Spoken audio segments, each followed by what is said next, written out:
Assalamualaikum warahmatullahi wabarakatuh. Perkenalkan, nama saya Kaila Amalanda Nazarudin dengan nomor NIM 22101014. Pada kesempatan kali ini, saya akan sedikit mengulas mengenai sejarah peradaban Islam di Spanyol. Berakhirnya periode klasik Islam bersamaan dengan kemunduran Islam, dan Eropa mulai menunjukkan kebangkitannya. Namun, kemajuan Eropa ini tidak lepas dari pemerintahan Islam di Spanyol. Karena ketika Islam berada di puncak kejayaan, Spanyol mencetak jejak Islam sebagai pusat peradaban dunia, pusat ilmu pendidikan dan ilmu kebudayaan. Masuknya Islam ke Spanyol pada abad ke-711 Masehi atau sekitar 93 Hijriah. Spanyol berhasil diduduki Islam oleh seorang khalifah dari Bani Umayyah pada zaman Khalifah Al-Walid di Damaskus. Sebelum Spanyol ditaklukkan, umat Islam telah menguasai Afrika Utara yang kemudian dijadikan sebagai salah satu provinsi dari dinasti Bani Umayyah. Di balik penaklukan Spanyol selama 7,5 abad lamanya, ada 3 pahlawan yang paling berjasa.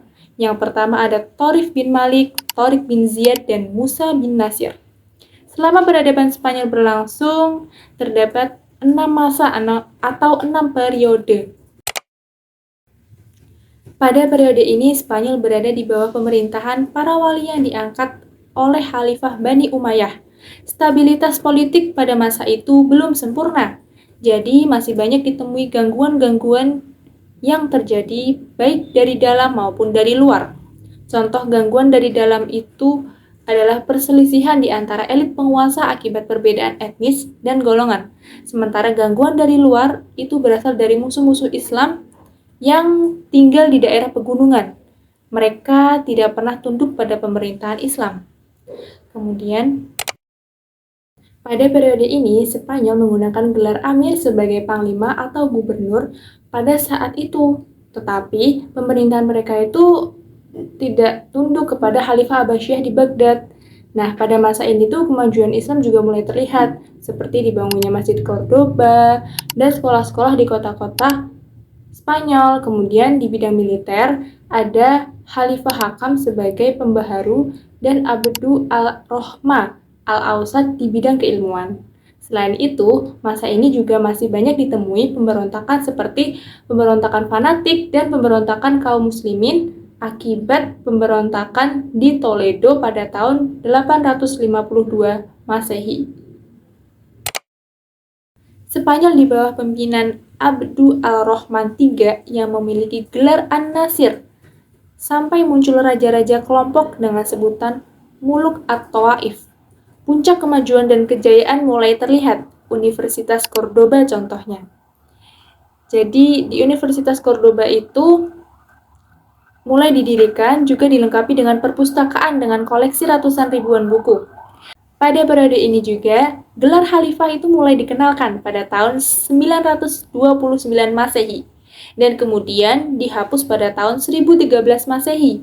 Penghapusan gelar ini terjadi akibat tidak ada pemerintahan yang bisa memperbaiki kekacauan yang terjadi pada saat itu. Oleh karena itu, Spanyol terbagi menjadi negara-negara bagian yang berpusat di kota-kota tertentu. Pada masa ini, Spanyol terpecah belah menjadi lebih dari 30 negara kecil, di mana pemerintahan yang berkuasa pada saat itu adalah raja-raja golongan atau Al-Mulukut Tawaif yang berpusat di beberapa kota.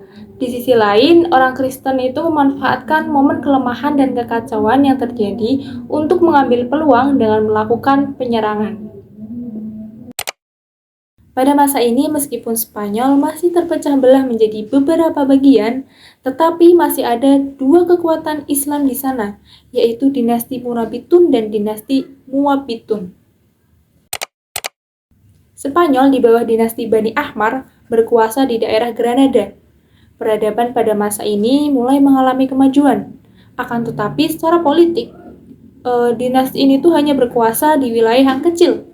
Dan kemudian berakhirlah kekuasaan Islam di Spanyol pada tahun 1492 Masehi akibat perselisihan orang-orang istana dalam merebut kekuasaan.